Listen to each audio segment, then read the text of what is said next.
Like, also, let's back up. Ezra, going back to Ezra's spirit, Ezra popping up Mm-hmm. Mm-hmm. in Zen's bedroom while she's getting it on with someone. Mm-hmm. That has inspired me so much. Like, I was in a writer's workshop and I honed into that and I wrote about masturbation, but like being afraid to Yeah. masturbate with your ancestors being in the room. And Yeah. everybody was just like, oh my God, that's so great. And I'm like, y'all haven't read Yabo though. Like, you haven't read, I haven't touched the freaking surface, yo. Like, that was just Thank so. you. Hey, y'all, and welcome back to the Books We Should Have Read podcast. My name is Ashley Ray, and I'm a writer and producer on a mission to get adults who typically aren't into reading through the exploration of Black literary classics. This pod is an extension to the BWSR community, which is currently reading classics all about family and the ancestral realm, and you can find our complete book list for this collection at booksweshouldhaveread.com. Today, we'll be talking about our fourth and final read in this collection. I honestly cannot believe we're finishing season 2 already. It's one of my favorite books in the whole entire world, entitled Yabo, and it was written by an award-winning author, activist, and educator, Alexis De Veaux. Seriously, y'all, this interview left me feeling so full, and I pray that it does the same for you. Now, let's kick things off by having Dr. De Veaux introduce herself. You can also say that I am a Black queer feminist, abolitionist, thinking of and in the future. I love that. Okay. I love that so much. Okay.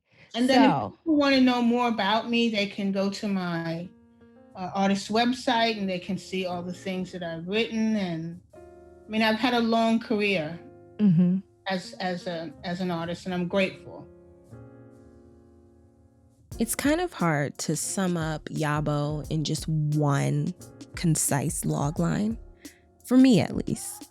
But if I were to take a stab at it, I would say that it's a story about the transferable nature that our energies and our spirits have, and how it's totally possible for us to have multiple timelines happening at once. I found out about this read in an independent study course that I was taking in grad school, where my professor and I kind of sort of had our own book club, and we would read a book and then come to class a couple weeks later and discuss it inside and out. Since then, I have recommended this book to everybody who enjoys sci-fi, who enjoys a lot of magic, who enjoys Black shit, and who loves historical fiction. In one of my independent study courses, my professor had us read Yabo. And when I tell you, this book has changed me as a writer, it the rules that you broke with this, not just talking about the topics that you did, but the way that you wrote it, no quotation marks. like it was just the rules that you broke with this. It was just so like a la Toni Morrison Beloved. That's the only other place that I saw it. Wow. Thank you. And it was just like, wow, if she can do it, then like I know that there's a place for me. And so this I'm was so just, proud of that. you should be. Well, I'm proud that it inspired you to see yourself, because that's what we want to do as artists, right? We want to inspire our people to see themselves in some way that is that Blackness is itself the superpower. That's the superpower. At the very top of the book, we are introduced to some very colorful characters, one of them being Zen, who is the daughter of Lillian, who is the daughter of Ezra.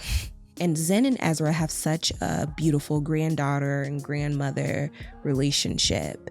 Zen travels back to North Carolina every summer to visit her grandmother, and her grandmother instills some very beautiful lessons about life and love and sex. Yes, sex. Ezra is seriously the grandmother that I aspire to become. One who is very honest and real about herself and her feelings, and is not afraid to express herself, especially when it comes to her sexuality. Sexuality being explored the way it was in here, and I'm not just talking between Zen and Jules, or even Jules, their anatomy, not even going there, but Ezra, the grandmother. Yeah. Like that freedom and that that just gumption, that audacity, like that she had. I just pray one day I could embody. So was that intentional for you to be explicit with Ezra's sexuality? Oh, absolutely. I wanted to, first of all, I wanted to start the story with Ezra and her granddaughter, Zen. I wanted to have that kind of counter-generational love go down first and foremost.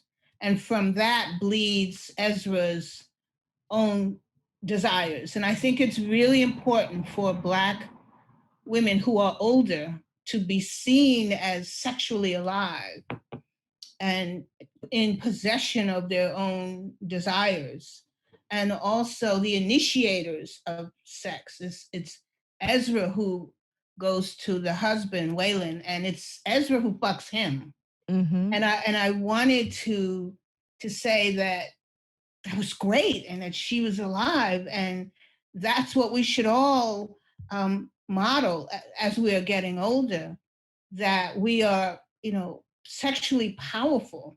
And that's something that hasn't been given to older Black women in literature too often, if at all. It tends to stop for us at around like 40, 50, something like that. Yeah. Where in fact we are, our human and biological realities can often be that we are quite active sexually as we age. And that eroticism is something that we can pass on. And so I wanted to intentionally say that this is a woman who is alive in her body, even as she has this social role as grandmother.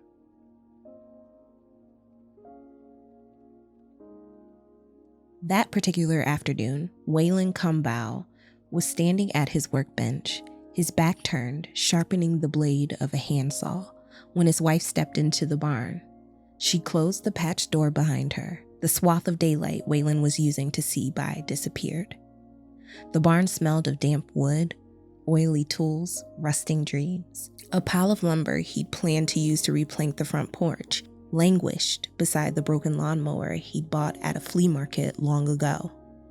He'd stocked corners with unopened cans of house paint, shellac, and wood finishing supplies.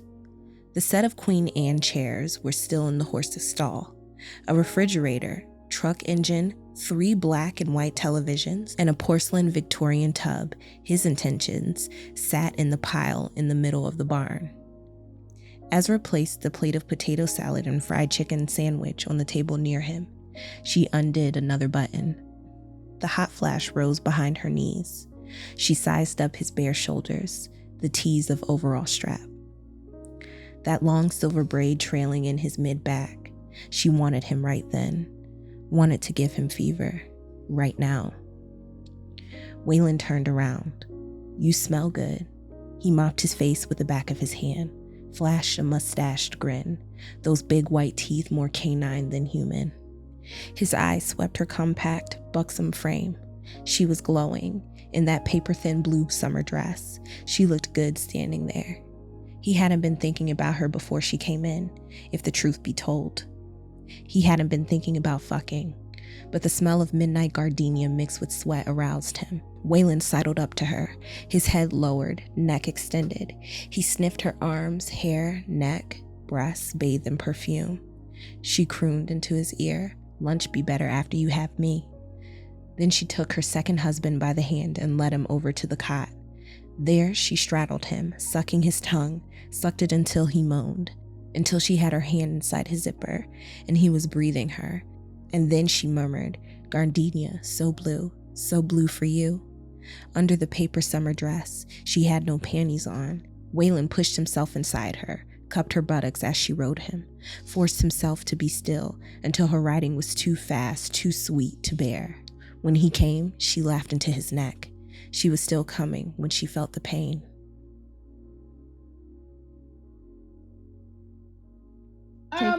Well, I think I was just following through with Ezra's thread.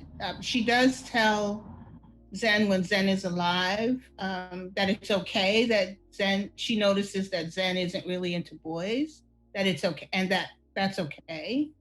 And she just sort of encourages Zen to have a life of her own. So after she dies, she checks in on Zen to make sure that Zen is having a life of her own. And she's not surprised by what she finds. And it's the moment when she tells Zen to, get all the sex you can, because that's what flowers do. And that relationship between human desire and plant desire and insect desire, I thought was, we need to connect these dots more as human beings. We have been taught to live in ways that sort of put us at the top of the life chain and also disconnect us from the chain itself. And I thought, when Ezra says, get all the sex you can, that's what flowers do. I was like blown away, not because I wrote that, but because that was given to me to write. Oh, yeah. So it seemed kind of natural that Ezra would spur her granddaughter on like that. Different from Zen's mother, who's a little more, she's a little less, she might be a little bit more prudish, if you will. But still very much so accepting and of her daughter's sexual expression. Like, even though she makes her little snide comments, about her having another woman. Right. It still, to me, just felt like, I felt good. Like, damn, like she is living still in an environment that doesn't try to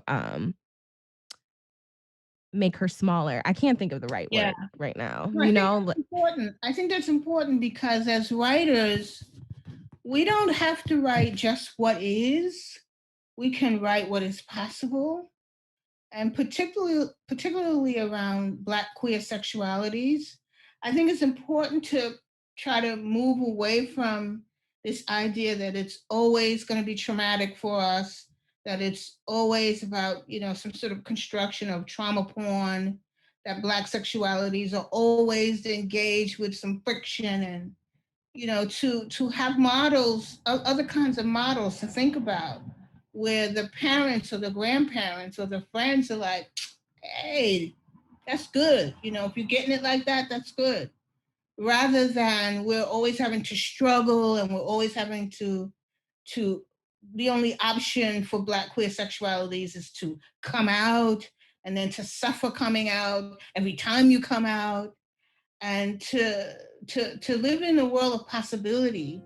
That's what I think I've tried to do in my work, to show difference, but also to show difference as essential to possibility. Jules is another main character that is a constant thread throughout this book. Jules was born to Ruby and Ramses and is an intersex child. Ruby and Ramses are extremely progressive for their time. Instead of putting Jules in either a boy or girl category, they let Jules kind of experience both, and they let Jules decide how they would like to show up in the world. Ruby, Jules' mother, refers to Jules as BN, which stands for both, neither. And when Jules' young mind hears their mother say BN, they hear BN. Yeah, that makes me think of Jules and being intersex, and well, first off, I'm going to refer to Jules. I'm going to use BN as Jules' pronoun because I thought that was just so brilliant. And we'll get there. But Jules, the only real friction with Jules' family was when BN grew up, and the dad, Ramses, just not being able to wrap his head around what his child's lifestyle, I guess, in so many words. Like, that was Jules's only bit of friction in the family. And I just thought that was just so beautiful, especially how BN's family didn't try to make them a boy or a girl. And I personally have never heard of a story like that. Like, my first time ever hearing about intersex was like on YouTube. And that person, their family chose which one they wanted to be, and then they went through life feeling like the other possibility, and it just really jacked them up in the head, and now they're trying to figure out where they fit in. Why did you choose to leave it so open? Because again, I'm trying to write into a literature of possibility, to repeat not just what is, but what could be, or but what is possible. And I did a lot of reading about babies that are born with multiple sexual organs, and what studies have shown, and what doctors have done, and who gets to determine the sex of the baby and when. And not one of those studies that I read did I read about Black people, and not one. And that was a red flag right there. I was like, oh, okay, wait. So why aren't there any racial analyses present in these studies? So one, I thought it was important to open up the data, if you will, to intervene on the data, and to put Black bodies into that data, because we know that there are all kinds of Black bodies, and there are all kinds of ways that Black people's genitals are and have been, and ways in which we've had to suppress those narratives historically. So one, I wanted to open that up and treat with what would be possible for a family of color if they had a child who was different. How would they, or how could they respond? That would not be about all that trauma of throwing the child in the street or disconnecting from the child. In Ramsey's case, I was trying to show, as well as Ramses is unable to handle the body of this child as the child grows older, and as he, as a parent, grows older. But I was also trying to say something about how notions of masculinity get read across our social realities. And there were some things about Jules, that Ramses gets. Ramses understands that, kids are really cruel to other children. He gets that. and he's there with that. But as this child of his emerges into a body life of its own, he struggles with what form of nature is this? Mm. And I hope that I wasn't just saying that Ramses was not accepting of Jules, but that Ramses also doesn't have all the emotional tools. And one of the reasons why Ruby has more tools is because she's the mother, Mm-hmm. is because she has a connection to the child's body in a way that the father parent doesn't seem to have. Mm-hmm. Mm-hmm. Yeah, that really makes sense. It's just, and I agree with you. My interpretation of Ramses was not that he wasn't accepting, but that he just couldn't express. Mm-hmm. Or maybe he didn't even feel like he had a place to really voice a concern. Mm-hmm. But I definitely did not think he was any less loving of Jules.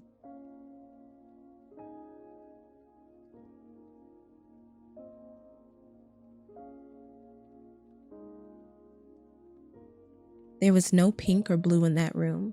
There was no pink or blue. It was called the little room, and its occupant was referred to by a new pronoun, the child. Is the child hungry? Is the child wet? The child is beautiful, isn't the child? The parents did not say her or him, hers or his, for they understood these had to do with twos and opposites, and none was the whole that was living with them. There's this. Let's call the child Jules, Ruby said one day. That's a boy's name, Ramses said. Jules, Ruby said. It's a both name. The child is a both. Yes, Ramses said, both, one inside the other. When Jules was 3, Ramses discovered that children masturbate, and he became uncomfortable when it was his turn to give the child a bath, or change a diaper, or with anything that required him to be intimate with the child's body. One day, after spying on the child for some time, he went to the doctor secretly. He said, "Fix me so I don't make no more babies." The doctor said, "How come?" Ramses said, "Can't afford them, that's all." He did not say, "I'm Shane." He did not tell his wife about the operation. When Jules was 5, they asked, when it was time to get dressed, "What would you like to wear today? Who would you like to be?" Then Jules, standing naked, would study the small collection of dresses and pants and shirts and skirts and bow ties displayed on the bed each morning. "I want to be that," Jules would announce finally, pointing a baby finger at a dress sometimes, pants or coveralls at other times, a dress and pants and a bow tie from time to time. Ruby and Ramses accepted this daily ritual as a sign of Jules's imagination and attraction to colors, patterns, and shapes, since they never ever said this is a dress and only girls wear dresses or only boys wear bow ties and pants. They had no idea of what they were doing, how they were raising Jules was good for Jules, and although they did not attend the Baptist or Methodist or Catholic or Pentecostal church in shadow, Ruby, more than Ramses, believed in God, in a synthesis of what she had grown up believing God to be, a permanent imprint in the human mind for which there was no need of proof of existence even to a child. Just as Jules expressed imagination, so did God through Jules. Whenever Jules asked, "Am I a girl or boy?" Ramses said, "Both, and that's normal for you," figuring that the simplest answer was the best and being consistent was loving. But both was only half true, for the child was also neither of the two acceptable sexes. And as time went on, first Ruby and then Ramses slowly began to refer to Jules with a new pronoun, both neither, which, whenever Jules was around, they shortened to BN. To the child's ears, the southern accent of the parents made the new pronoun sound like bein'. One evening, Ramses came home from work. Ruby was in the kitchen cooking. Ruby said, "If we send Jules to school, which bathroom Jules supposed to use?" "Both," Ramses said, sat down in a kitchen chair. "Nobody's gonna understand that," Ruby said. "All right," Ramses said. He took off his blood-stained work boots. We could homeschool the child. That means I could homeschool Jules, Ruby said. I'll be the one to stay home. Well, what do you want me to do, woman? Ramsey said. Jules a year past time to go to school, Ruby said. Ramsey's rubbed his feet together, sighed. He'd been called Black Chink Boy all through elementary school. He knew that children could be cruel to other children, and that some adults needed categories, a social order, to think of God's imagination as truth rather than poetry. But he knew she was right. Okay, he finally said. Okay. When dinner going to be ready? What we going to say if the teacher asks, is the child a girl or a boy? Ruby said. She tossed some okra into the hot skillet. Ramsey thought a moment, then said, can't say either. That would just confuse the child. Yes, Ruby said. She turned up the heat so that her okra and green tomatoes sizzled and fried. Where did BN come from? How did that happen? I, again, had done a lot of reading about the ways in which we talk about gender in the context of pronouns. And I knew at the time that I was writing the work that there were words that were being used like Z and Zer for trans people and intersex bodies. But I didn't want to use any of those words. I thought it would be more important to push towards a language that was about this narrative rather than the socially acceptable language, even though it was coming out of a community that I felt akin to. So I actually heard being the way Jules, the child, hears the parents' accent. Mm-hmm. And it's actually be in. And I think in the text, Jules hears it as being. Yeah. Being. But that's also a play on being, or being. So I was trying to, on the one hand, get away from these words that were already loaded with whatever, and move towards, so that these in some ways have become labels, these words, and move towards language that was freer, that could be opened up, that wasn't burdened by how it was being used, but was offering an opportunity to just think differently. Yeah. And throughout Jules's entire life, being always thought of themselves as a human being. Yes, absolutely. not some freak show. Right. And not some spectacle. Absolutely. That was just so touching. And when I read how Jules heard it, I just laughed. Like, yes. Wonderful. Yes. At the end of the day, a human being. Thinking about Yabo in a larger sense, where did the multiple timelines happening all at once, like, where did that come from? What were you inspired by? At some point in the writing, I kind of latched on to this idea that and I started thinking about how we human beings actually live more than one life in a lifetime. And we have our, infanthood, then we have our childhood, then we have our adolescenthood, then we have our young adulthood, then we have our adulthood, then we have our senior lives, and we have our elder lives. And these are all different lifetimes in this one time frame, meaning this one body that we are given. And so I was thinking about that a lot, about one, the importance of recognizing that. And then two, thinking about who who and where do we come from and how that continues to be a part of us. Mm. So there's a lot of ways that I could say that in Yabo, there are really only two spirits, Zen and Jules, and everybody else, every other spirit that shows up is a lifetime that they've lived.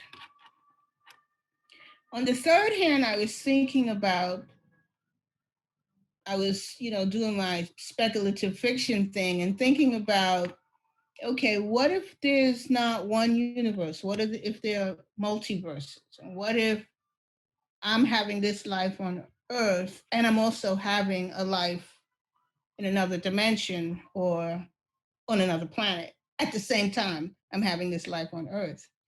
And I found that really exciting to think about. So then I could kind of crash time in a way. I could think about being alive in the 1800s or the 1700s in this country, and also being alive in the 20th century at the same time.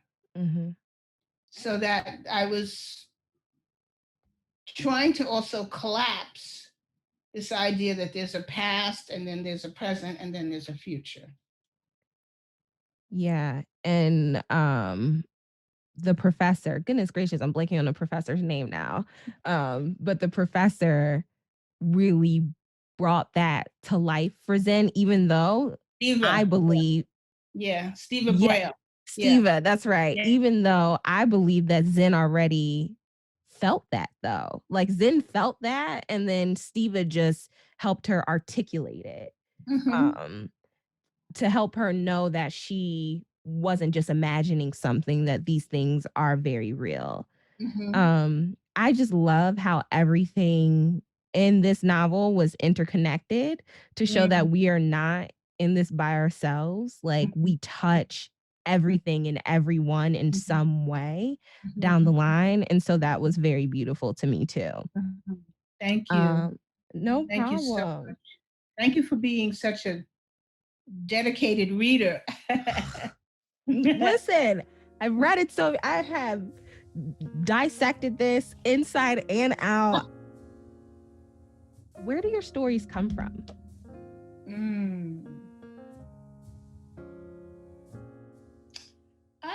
I do think they come from my living. They're not necessarily autobiographical, but there's something that has touched me so that I can explore it. A lot of Yabo came uh, in a year that I lost a partner of 22 years and my younger sister. So a lot of the questions around what is life, what is death, came for me in that year, and it was a very disruptive, dark, painful year in which I tried to really understand what is God's purpose, what is our purpose in relation to God, how are we connected to those who've come before. So I had a lot of questions about being alive, and I also was very angry. I can look back on that time period now and understand I was really angry and really hurt by life. And I had time to really try to open up some deeper questions about being alive. And so, on one level, grief sort of pushed me forward. But on another level, what does grief open up? It's not just grief, it's what does grief open up? And I think it was that, what does grief open up, that moved me into these realms of the possible, into the realms of, of the absence of what we call time, into the realm of thinking about relationships between what we call ancestors and ourselves. So much so now that I'm thankful for the ancestors who have gone before me, the ancestors who are now, and the ancestors who are future to me. And in the West, we're taught that that's not possible. But let's get real. The West is only one way of thinking. Yeah. And when we think outside of those limitations, then we're open to who we really are as Black people, as people who have shaped a particular kind of human or particular human realities. So I think my work is always in some place grounded in me, but is also pushing me out from myself towards, I hope, articulations of difference, understandings of what it means to be alive. Mm. Um, I think of all of my work throughout my life as grounded in some sort of queer aesthetic, whether I was writing children's books or biographies or poetry. There's no way for me to look at my children's books, which came out in the 80s, basically, the 70s, the 80s, and not see that that was me starting this journey towards looking at difference. Mm. Because that's what I think interests me in terms of writing about a queer experience or queer realities, is to understand difference in ways that are of nature rather than simply about the ways in which we talk about human beings as if some are better than others. Mm-hmm. When we look at nature, nature is deeply queer, deeply queer. And for some reason, well, we know what the reasons are, but humans have been extracted from that to promote a reality that's often not only heteronormative, but situated in these systems of oppression that seek to deny the queerness of nature itself. Mm. Yeah. I I always say that being Black is inherently queer. Yeah, we're already Like, and I'm like, and it strikes me too, which is another reason why I love this novel so much, is because Black people are wildly conservative, like as a culture, just like crazy conservative. And I'm like, where did this come from though? Like, where did that super conservative air come from? Because it just doesn't feel, how can I say, it just feels super foreign. And I'm still really trying to find the answers to that, like the origin story, like how did we become this conservative people that we don't talk about, um we don't talk about homosexuality, we don't talk about the potential of having intersex children. We are trans community deniers. Like, it's crazy to me. It's so crazy to me how such a disenfranchised group can have the, again, audacity to disenfranchise others, especially others who share the same skin as them. It's just, I don't know. Yeah, no, I think it's a good question. And we could add to that, why was it necessary for Black people to, how did it become necessary, rather, for Black people who were existing on plantations, who were already dealing with difference because they were being viewed as Black and non-human in property in relation to the quote unquote masters. Uh, how did we then decide that we would take difference and squash it in order to survive. And is that what we did? Did we say, listen, we know there's some queer people living on this plantation too, but we have to suppress them so that the rest of us can survive, so that we can all survive. And was that a practice that we continued to do as we continued to survive? Did we and do we still have that mentality that difference will kill us? I don't know if it was a rhrtorical question or if you wanted me to answer it for real, but I'm going to say yes, right? Like,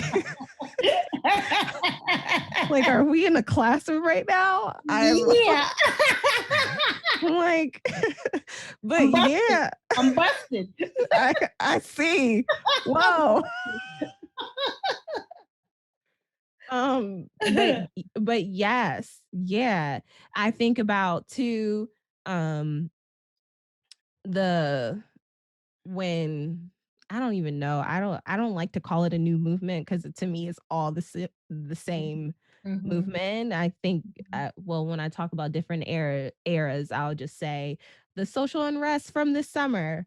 And then in the midst of that, we had a ton of deaths in the trans community, like a ton of trans women came up black trans women came up missing, and um the very thing that you point out in the interviews that I watched you have is this very same thing I say all the time, is that do y'all not know that Black Lives Matter was started by 3 queer women? But the leaders at a lot of these protests in this city too are very much so like, or I heard them say like, well, we can't really put the focus on the trans women right now. It has to be about Black people. And I'm like, but they're Black people though, right? Like why can't we? So two things can be true at once. That's right. Like, and just because we are, how should I say this? I don't like to condemn my community in mixed company. But I do think that we do ourselves a disservice when we don't point out how um, your outlook on the trans community is super violent, and you could have very well played a hand in these women coming up missing. And by you choosing not to acknowledge that, you're just a part of the problem. But it's just, well, we have to say those things in order to grow. We have to, in order to be able to pass on to those who are coming up behind us a more free Blackness. We have to. We have to be show each other critical love. We have to be able to say that was wrong, or that's not cool, or let's try to think in ways that will bring everybody to the table rather than leave some people out. One of the ways that I came to myself as an activist, particularly in the 80s, was to understand that I represent someone who is multiply oppressed by race, gender, class, sexuality, etc. Today we talk about having intersectional lives. That's the same thing. Multiple oppressions, intersectional lives. We understood back in the day that if you identified as someone who was multiply oppressed, that you couldn't take one of those things out. You couldn't be Black or female, you know what I'm saying? You couldn't be Black or poor. These things were multiplied. They weren't added, they were multiplied by each other. So there was an interconnection, what we call intersectional analysis, that situated how we understood not only ourselves, but the community of who we are. So we can look back at um, Black women who did, for example, the Combahee River Collective, who Yep. were the first to really, the first to show a manifesto of how it was that when you uplift Black women, you uplift everybody because we are the ones who are multiply oppressed. So I think we have to do that work. We can't not do that work. We can't not um, communicate a more expansive Blackness with each other. We can't not do that. We have to do it. And then we want to also move our people to a more loving radicalness, a critical love that allows us to grow. That doesn't, like, I'm not into cancel culture, for example. Like, not Yeah. that, okay. We don't need to cancel each other. We need to expand each other. Yeah. How do you say these things to conservative Black people and get them to take you seriously? Mm-hmm, mm-hmm. Well, I try to do it in my work first and foremost. Um, and I think that that's the best way I could do it in my work. And they either accept my work or they don't. I really don't spend my time trying to force conservative Black people to think like I think. Mm-hmm. I spend my time trying to make interventions into those ways of thinking so that there are other possibilities. So if I, for example, really wanted to say, well, to someone who's conservative, what I think about Black queer realities, I would say, let me share this book with you. Mm-hmm.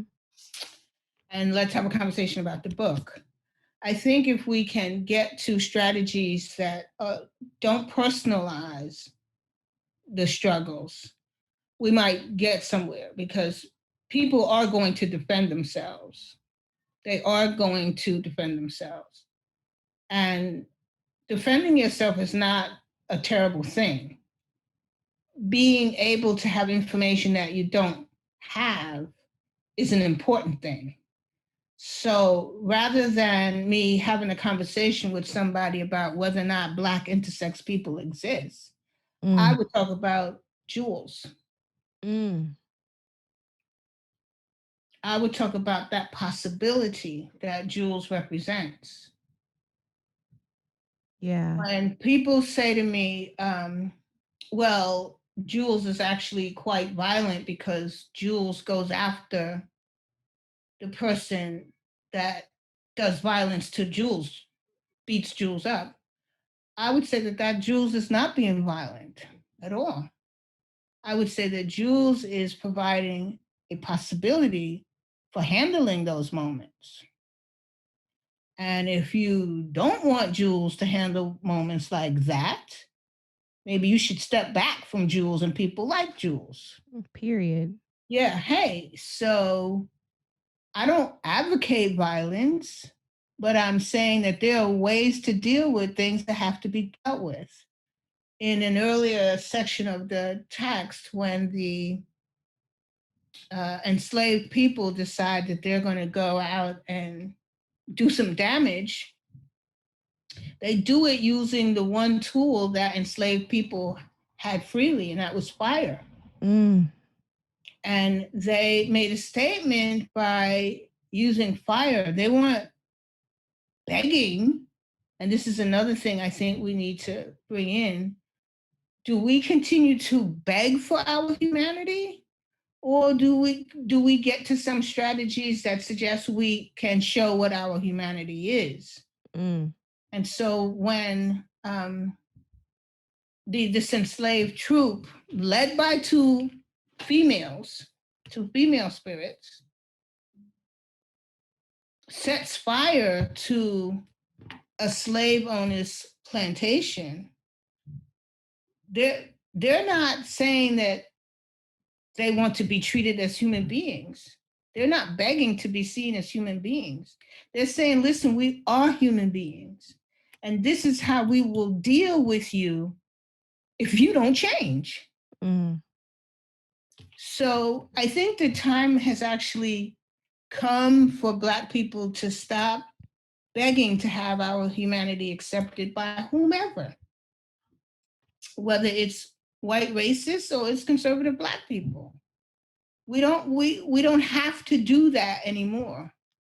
We can state this is who we are, as opposed to, well, let me put it this way. One of the lessons we learned from the civil rights movement was that it was a movement to largely get white America to see what it had done to Black people. Yeah. That's what the civil rights movement was about. When we talk about moral consciousness and all that, it was about changing white people's attitudes. So if we continue to work that way, changing white people's or privileging rather white people's attitudes, or privileging Black conservative attitudes, we are wasting time. Yeah. We are wasting time. We need to provide ourselves and the present with the strategies that will let us live more Black and more free. Mm-hmm. And I hope that that's what I'm doing as a writer. I want to live more Black and more free, and I want my work to model that for readers and other writers, so that we go down the road of thinking, what do we want? What is the world that we want? Rather than being in this pose of being constantly reactive and begging for freedom and begging for humanity and begging for our rights. You know what? I'm done with that. I'm done with begging for my rights. I'm done. I already have my rights. My rights were given to me by my ancestors. So I'm good with that. I don't need to beg no more for that. I need to live out the potential of the rights that I do have. Mm-hmm. Yeah. Yeah. Yeah. And channel that energy into building these fruitful communities where we can live free. Like you said, creating work that inspires more Black people to live free existences. Yeah. Yeah. Thank you for that. You're welcome, my dear. sometimes I feel a little bad that I've taken a back seat on being super vocal and upset, and instead chose to channel my energy into something like a books we should have read, right? But no. No, you shouldn't be. This project is a radical project.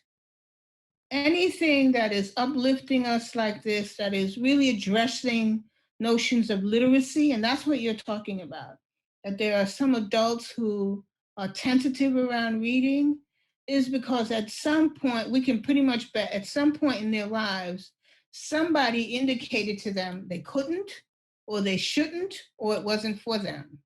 Mm-hmm. So what you're doing is reimagining what those possibilities are for somebody who's listening, somebody that you might never even see in life, but who's listening and who's thinking, I could probably read that book. Yeah. Thank you. Yeah, no, thank you. This is an extremely important project, and one in which literacy is another theme of Black life that I certainly like to think about. What does it mean to be literate? What does it mean to be literate in a Black life, in Black lives, in Black communities? Does it mean just the ability to read, or does it include reading as a way of understanding life and the world around you? What are the multiple forms of Black literacy? Books are only one. Yeah. But what are the accompanying strategies for literacy? Conversation is another. Studying together is another. So these are important things that are aspects of this project that you have. People get to read, or they get read to, or they get to talk in community about what they've read, or inspire each other to go away and privately understand reading. You've answered so much. My last one would be, why is Yabo a book that people should read? That's a good question. I think it's a book that people should read because it has stories. And we traditionally, Black people, love stories. We love to tell stories, and we love to have stories told to us. And I believe in Yabo telling stories to us. So you can take any one section and just have that story, or you can read all the stories and see how they are interconnected. And I think it's a book that really tries to, we talked about this earlier. I think it's a book that really tries to look at what is possible for us as Black people. And we don't often have those narratives available to us. A little earlier today, I was watching some of the trial of the so-called police officer who put his knee on George Floyd's neck and ultimately killed him. And I was watching that, thinking about how in this culture, that's more of a narrative that we are likely to hear than one in which there's a different ending to that. And that's what I want in Yabo, to have a different ending for each Black story that we have there. You can follow Dr. De Veaux at Alexis De Veaux on Instagram. And please be sure to check out her website, www.alexisdeveaux.com, to get more information on her work. Follow Books We Should Have Read on Instagram at Books We Should Have Read to stay up to date with the latest BWSR happenings. This podcast was produced and edited by me, Ashley Reynolds, with additional sound effects and mixing by Soundrave. The dope-ass track you hear in the background was produced by Ty.2wo. That's ty.2 and the letters WO on Instagram. If you liked what you heard and want to support this Black woman-owned and operated movement financially, there is an anchor link in the show notes where you can do just that. Any and everything is welcomed and appreciated. That's it for season 2, but we'll still be releasing never heard before clips every other Tuesday. Thanks so much for listening. Until next season. Bye, y'all.